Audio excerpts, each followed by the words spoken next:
Hi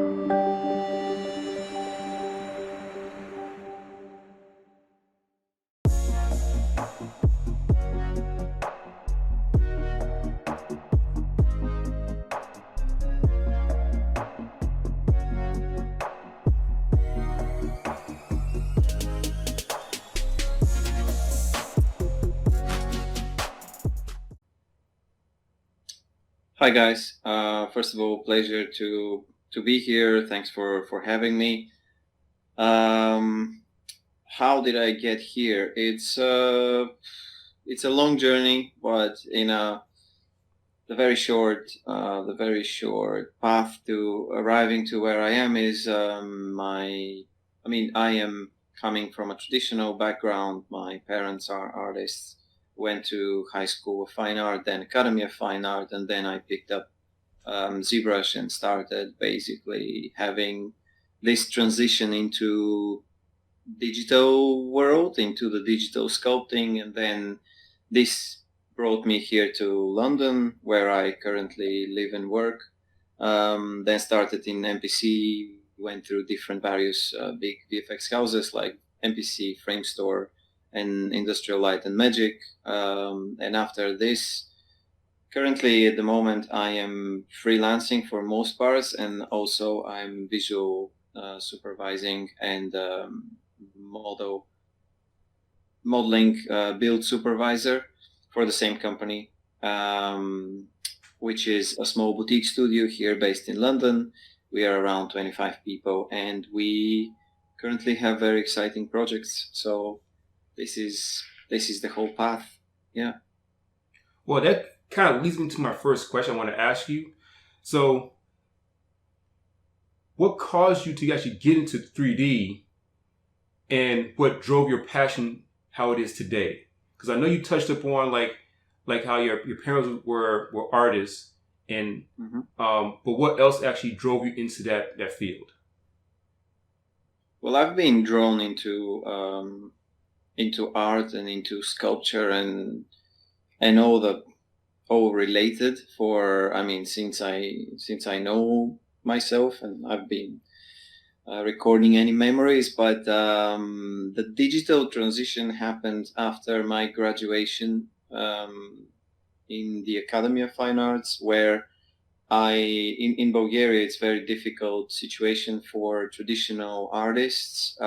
They were quite up there, and then the whole regime changed, and it became quite different. So I've seen the good and bad just by being in such family of artists where you have lots of ongoing exhibitions and lots of like sales and purchases of art, and then the complete change of this and the struggle, people basically being drawn their attention to a lot of different things and just away from art. So I've seen the other part where you do a show and nothing is being sold, and then you've been working for this for quite a few months, and then you don't know really when the next show is happening, how you're going to sustain the family. So we've been also in the situation where the struggle was real, and then you can do another one where it goes very well. But this kind of uncertainty, even though my parents have and had international awards and winning different grand prizes in Spain and in Japan and in around the world, seeing even them struggling from times to times, just this uncertainty put the question in front of me: am I going to go through this, or is this my path, or I can just look around and just see what's out there currently at this stage? And this is where I found the ZBrush, and I just wanted to give it a try. I felt quite comfortable, almost like I've been all right with drawing, like won quite a few contests and again, like competitions around, and then I felt like just drawing in 3D space just from different angles.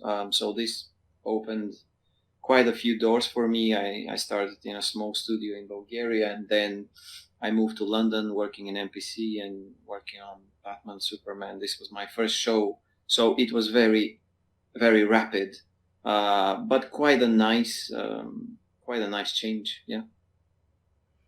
Okay.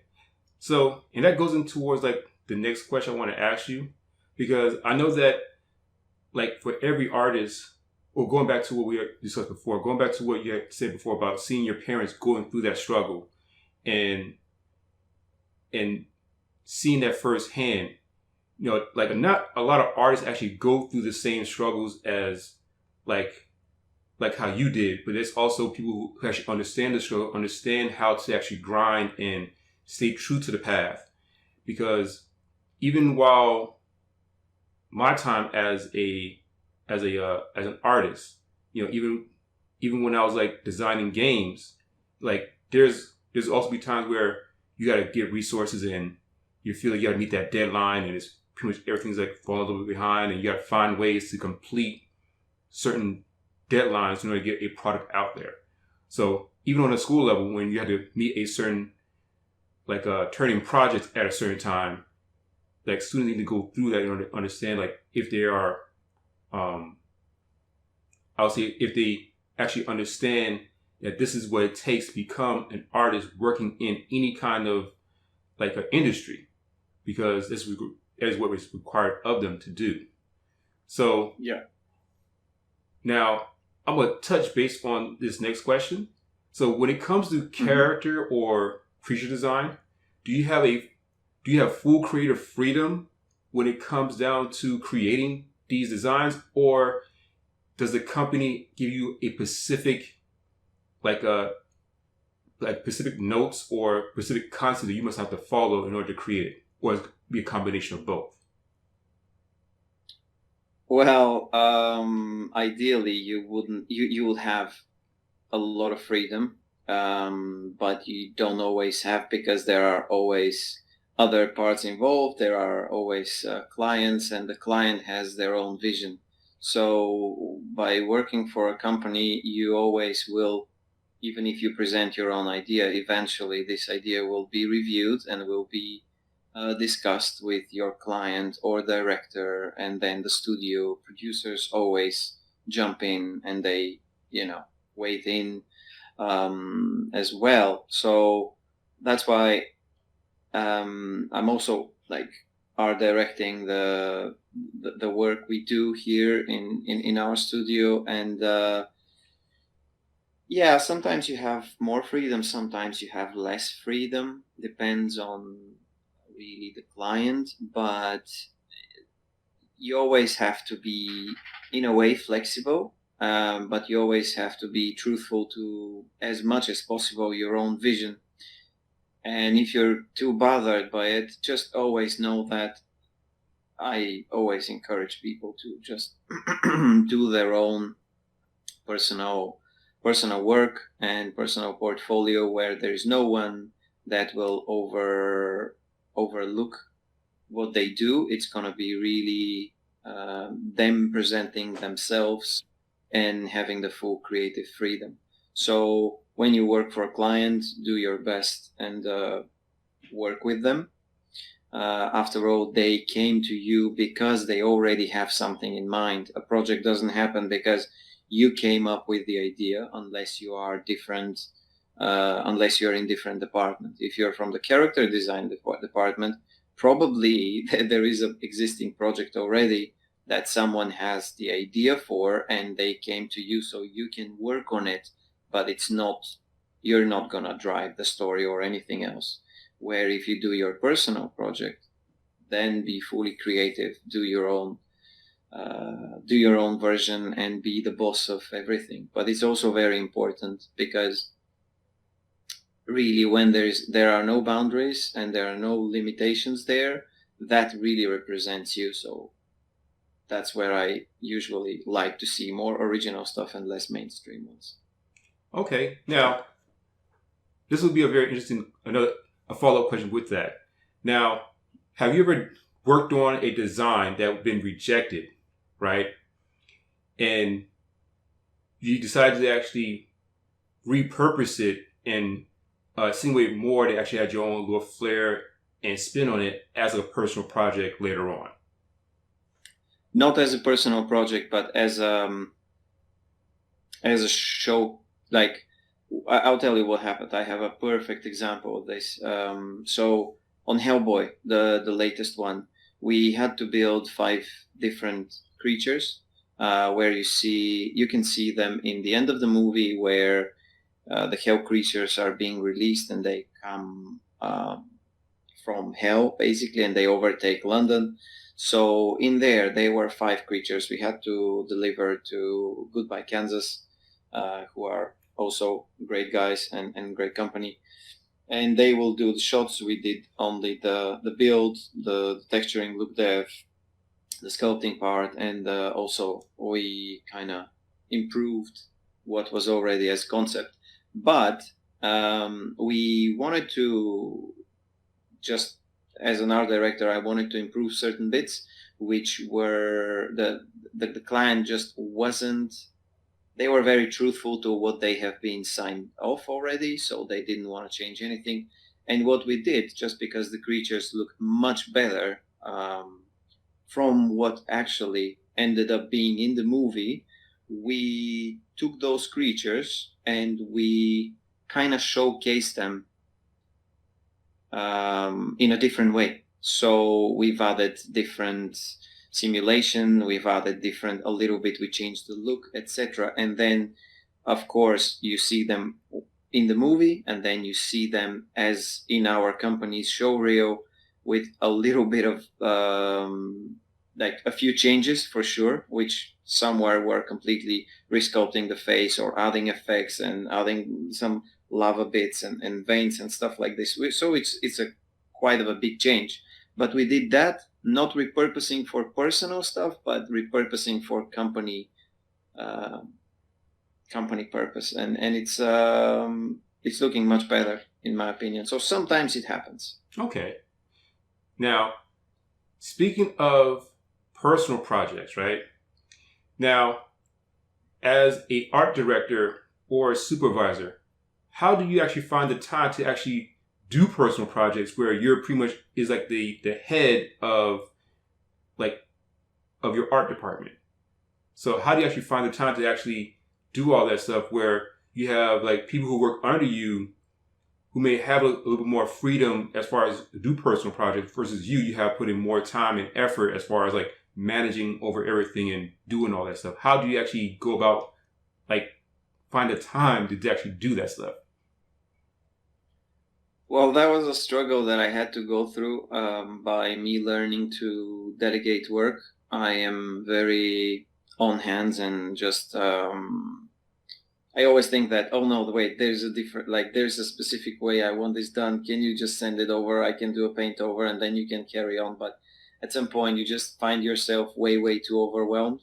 So how do I find time for personal projects on top is you just need to really love what you do. Sometimes when I just feel too overwhelmed at work or freelance work on top of my day-to-day work, sometimes you need to take a little break and say, okay, the project is big, the project is too ambitious right now. Probably I'm not going to have time to spend even in the evenings on my own stuff. But if I do that for too long, then I really find myself just being a bit unhappy and unsettled.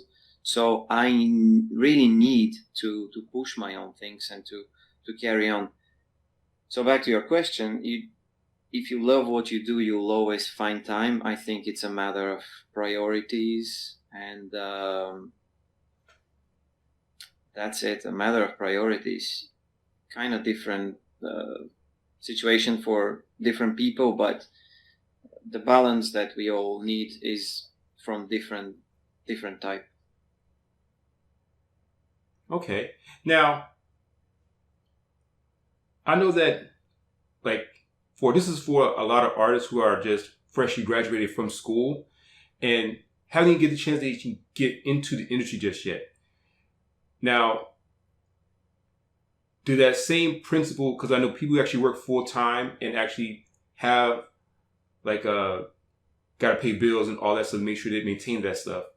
But also trying to maintain the focus to come home and actually do a personal project, work on their portfolio, get critiques, and upload their work on like ArtStation or any other 3D communities that allows you to actually critique their work to help you further enhance it.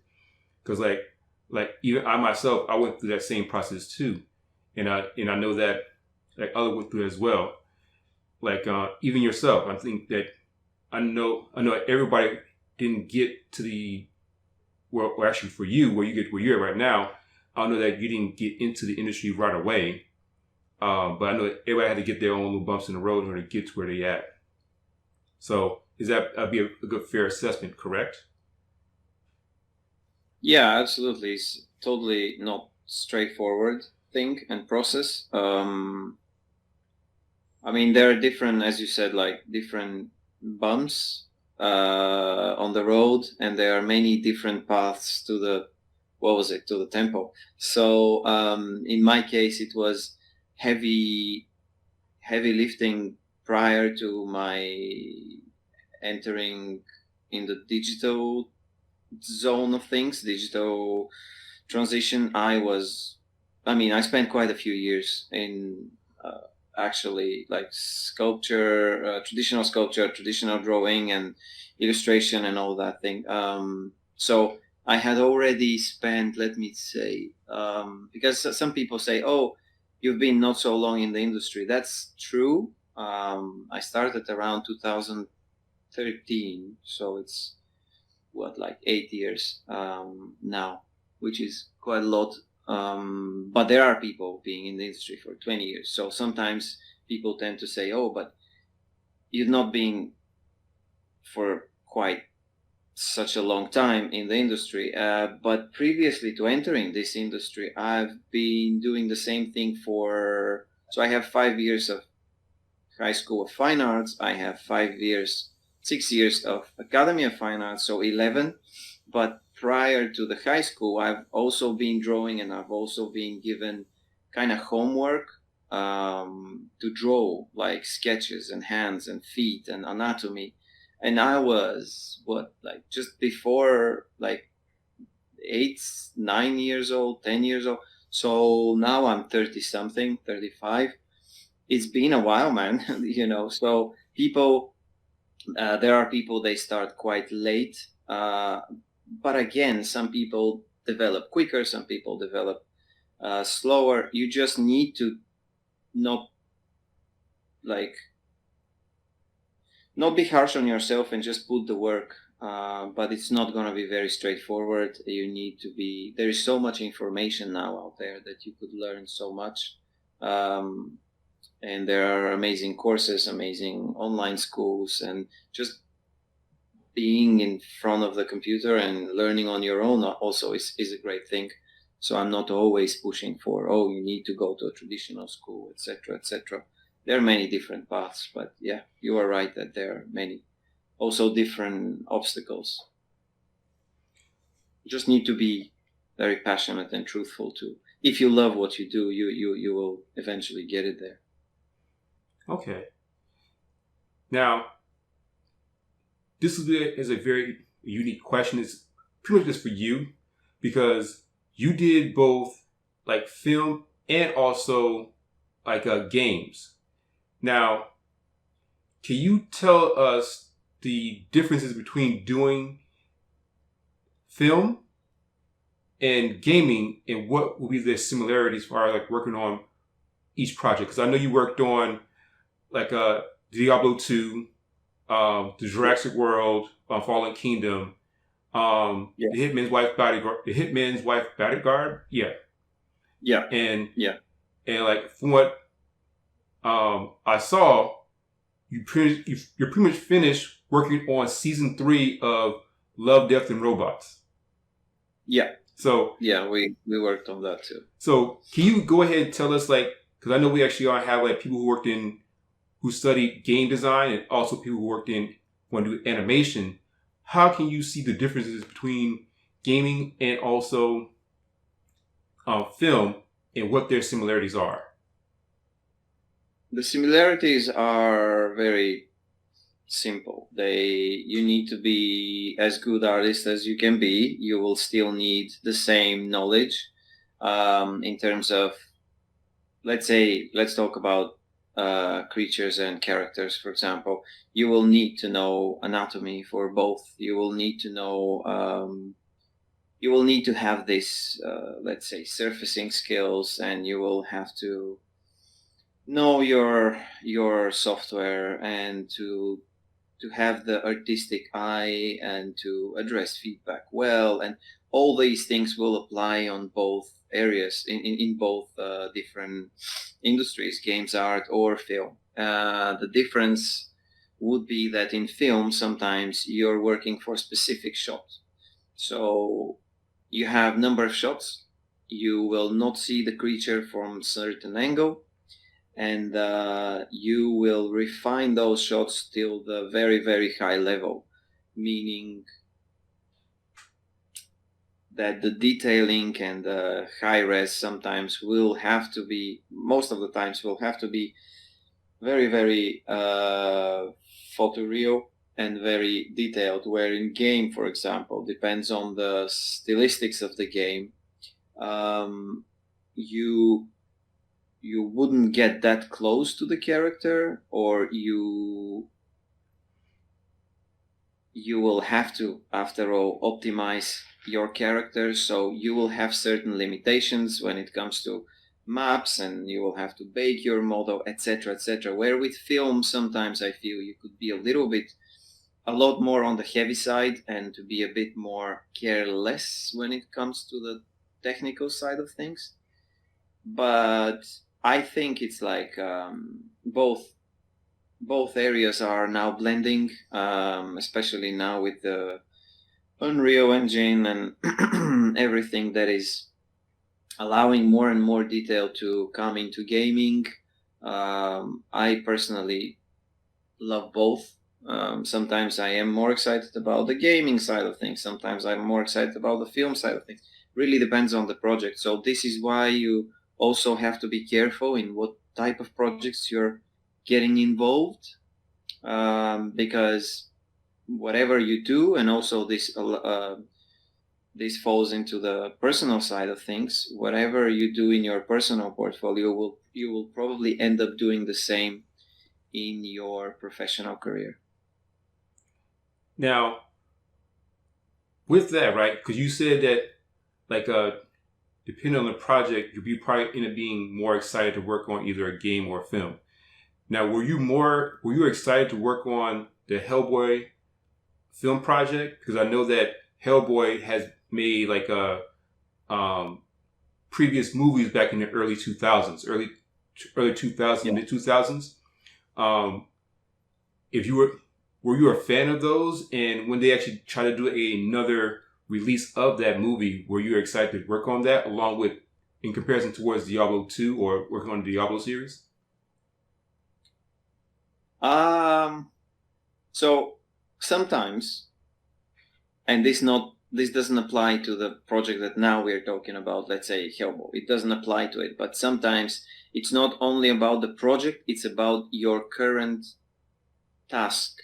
So what I mean by this is, for example, I was, back in the days before they ruined Star Wars, in my opinion, I was a massive fan, since a kid, and I was such a big fan. And when I started in Industrial Light and Magic, I was like, I just hope I will land something, whatever it is, from Star Wars, right? Because it was around like, around the room, people, some of them were working on Star Wars, and some of us could have been working on Jurassic. But with my time there, and with the more specifically what I do, I'm better in sculpture, in sculpting, in creatures, in characters, rather than doing robots or hard surface stuff, etc. But on Star Wars, they were mostly doing spaceships and X-wings and new droids. But so I wasn't actually, all of a sudden I've asked myself, would I be happy, even if that's a huge title, to work on this one? Or and do some hard surface, which is not my thing, or I will be more happy to work on Jurassic, which is anyway amazing, and I've been a big fan of it again. But or I'll be just more happy to do a dinosaur. And I was more happy, of course, even though I never worked on Star Wars, being in Industrial Light and Magic. I think that was the best thing that could have happened back then. So back on Hellboy versus old Hellboys, there are different producers, different clients, and different uh, like goals for the movie, right? I wasn't excited particularly because of the title. I was just excited that we'll be building very cool creatures. We will have our own sequence. We will do the main one of the main hero characters, and there will be a very challenging sequence and shots. So, from this point of view, even if the movie bombs or the movie succeeds, it's important what you'll be doing on the project. I personally, I think this way. And for Diablo, I couldn't be more excited. I am a massive fan of this game, and I've been playing it for all these years, even before they um, wanted me to work on it. I was absolutely thrilled, and I was still playing it on the old version and the old graphics. So, it's like super pixelated, and I still loved it. So when I got the email, I just left home and I went walking just to, process it. Now, as far as Diablo goes, I know I played Diablo as well. Which one is your favorite one between out of all of them that came out? Well, for me, I mean, I'm gonna offend someone, and like, yeah, I mean, usually I'll say they're all great, but to me, Diablo 2 is the best one. I absolutely love Diablo 2. Diablo 1 is also similar. It's just very, very old, right? So Diablo 2 for me is absolutely iconic. I am not a massive fan of you can see that in my like, style of work I do. Yes. I'm not that much into the stylized side of things. Also because of my traditional background. So my traditional background kind of lays off the things and the path that I'll be going to. I will always have a little bit the tendency to stick more to the realistic side of things, but not so much the photoreal. So I always want to to be able to see the art in what you do, but also not to go way on the side of the realistic stuff. So for me, Diablo 3 was attempt to improve Diablo 2, which is probably impossible. Then Diablo 4, I'm excited to see it, but Diablo 2 Resurrection and just remaster, the way they paid respect to what was already there, it's absolutely phenomenal. And the team and the people that worked on it, I was basically being super happy being part of the team, and I respect all the guys. The work was just phenomenal. I was hoping you might say Diablo 3, but Diablo 2 is good too. So, I mean, I like Diablo 3 more so than Diablo 2 because it was the first Diablo game that I played. But when I played Diablo 2, it was also good as well. But yeah, well, I knew that someone will disagree, and I'm sorry to hear that you're the first one. But yeah, I mean, Diablo as a franchise is amazing. So we could just shake hands there. Yes. So we're like I usually tell a lot of my students, it's like if you like the franchise, I like the franchise. We're all family here, so it's no harm done. We could pick and Absolutely, we could pick and choose which one we like about the two, but we still love the game regardless. Yeah. So yeah, it's almost like picking between what like Empire Strikes Back or I don't know, New Hope. I mean, Empire Strikes Back always wins, but still, it could be a debate there. yeah, I'm also a fan of the Star Wars series. It's like the Don't say the new ones, please. Just no. To me, I think that the older ones that came out back in the 70s and 80s like has the best story behind it. But the one that came out in the 2000s, in my opinion, was not the best. Yeah. The one that came out like like about 5 years ago, you know, Hmm.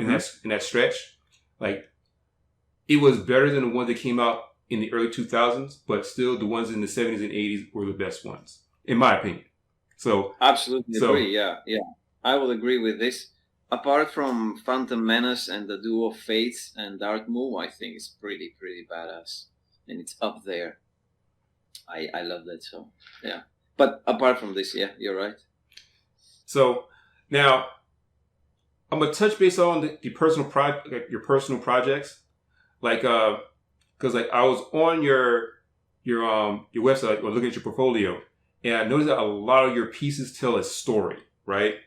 Is there is that another form of traditional artistry that new or inspiring artists should follow or study, or like as far as getting their inspiration up, or something should like a follow a certain style?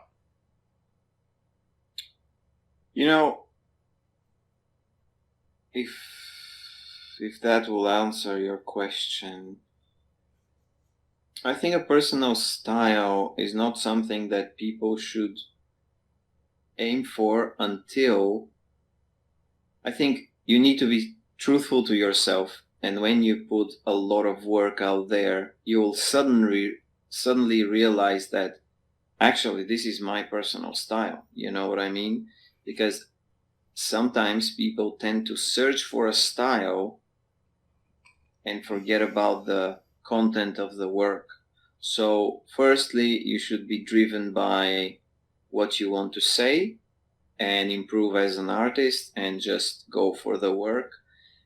And with time, this will inevitably, somehow, it will reveal your personal artistic style. Um, Otherwise, it could be mannerism or something that yeah, I'm not sure, but and it's basically over exaggerated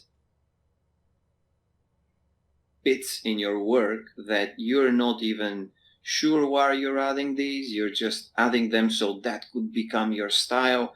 But if they're not backed up with knowledge or why exactly you're exaggerating this particular shape or form, it's becoming actually something bad and that you should get rid of.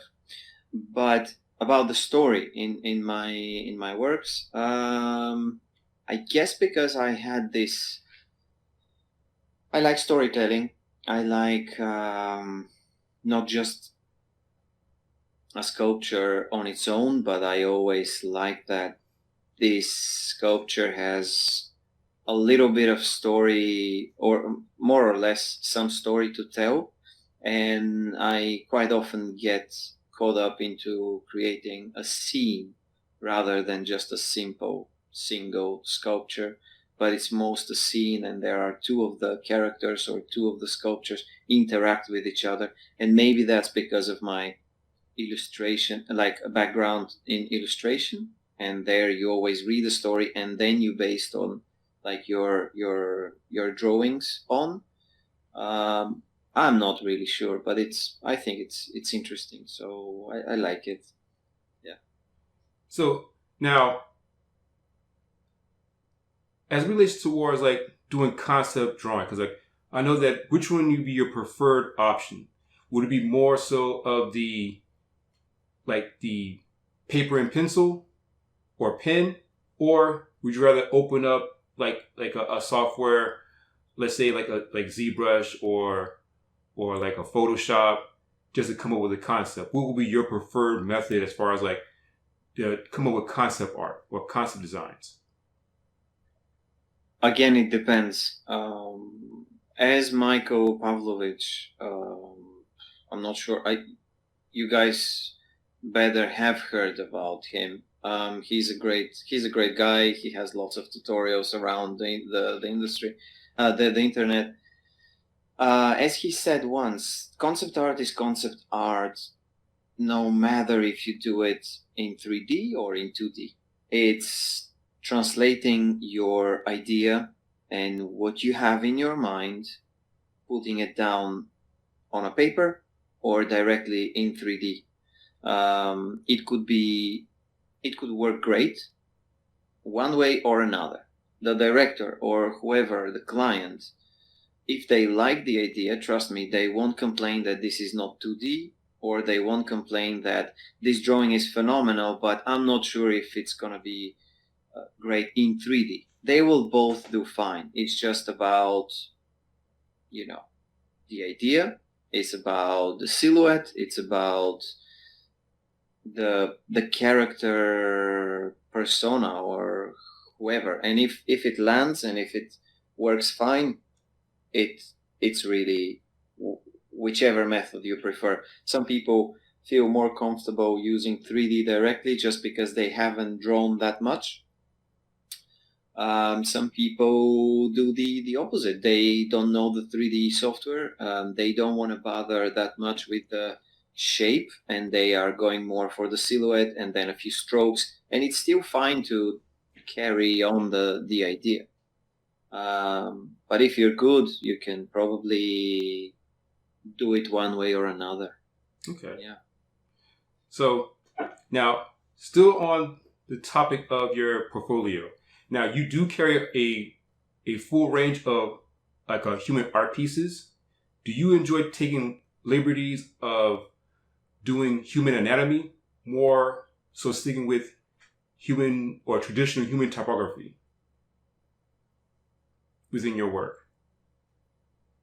So human anatomy or human typography. Well, I do enjoy doing. I mean, listen. Sometimes you find yourself you're not searching for the inspiration prior to starting the work. You actually probably have that in mind already or had that in mind, and you want to work on something and you feel inspired, and then you sit down and you start working on it. No matter what is it, could be animal, could be a creature, could be something that you just you've seen there, and I think I need to do this. So I'm not picking my topics or my themes prior to. I'm not picking them before I sit down. I probably already had picked them quite a while ago, and I couldn't wait, and I was waiting to finish some other piece, and then have the patience, just don't start a new one, because that's a big problem with me. So I think, I enjoy doing both. I sometimes it's great to do creatures. Sometimes it's great to work more on the animal side of things, or sometimes you really want to go for something more classical. And there's something interesting and challenging in each project, for sure. All right. So one last thing before I let you go, because everyone has like a personal achievement that they are proud of. There is a form of a victory for themselves or a victory as far as a team base. So I ask you, what is your key victory in life?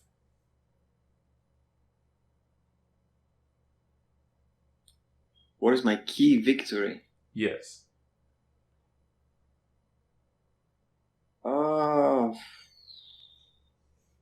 Okay, that's a tough one. Well, I guess I have a few accomplishments that I'm quite happy with, but the biggest one for me is that I'm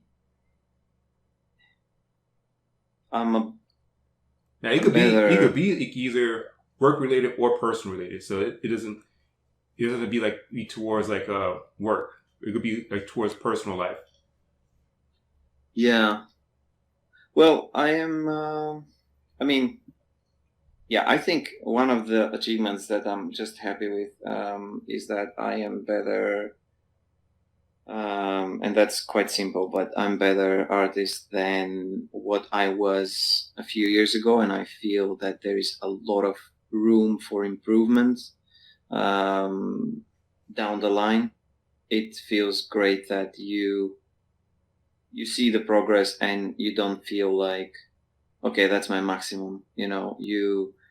There's so much to more to learn, to progress, and to I'm just hoping that there will be enough time. I'm always cautious about the time.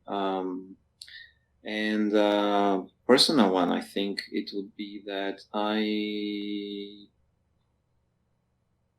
have a great partner, and she's very understanding to what I do, and just gives me the time and the freedom to spend so much time on my art. This is really important to have the understanding on the other side, because it could be a problem, and many people could end up just alone because our job and art and passion could push us towards a little bit of isolation and loneliness. But it's necessary, even if you're a sports like athlete or you are a musician, you need to do the hours so you can be one of the good ones.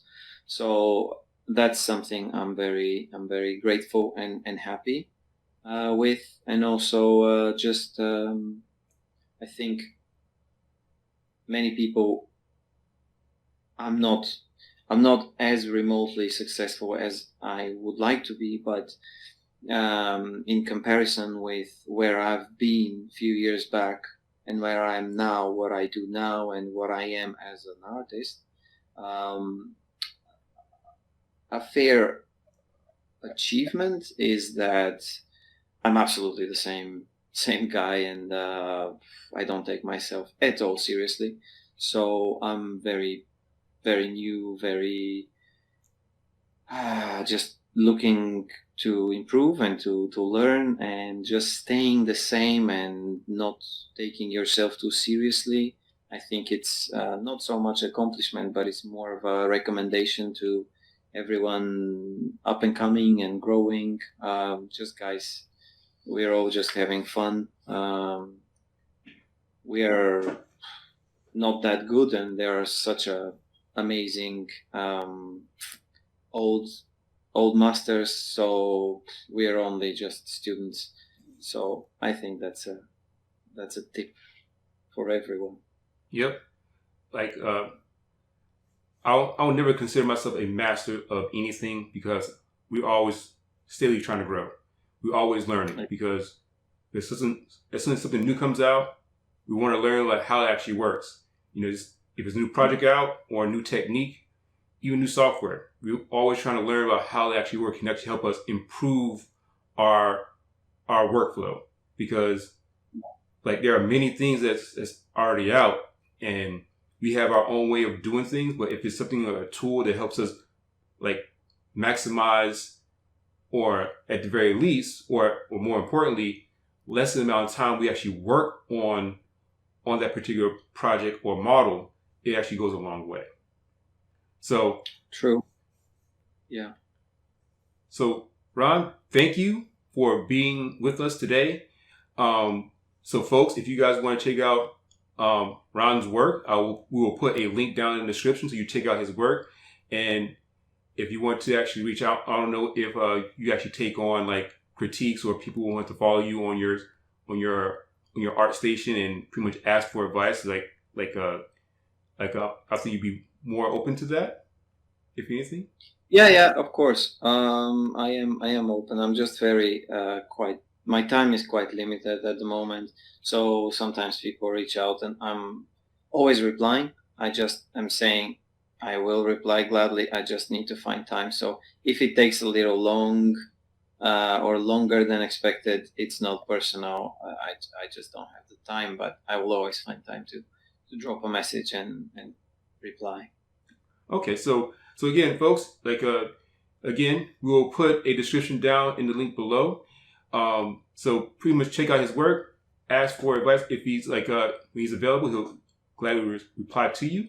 And that is it for this episode for Victory 3D Final Render. My name is Lamar Bryant.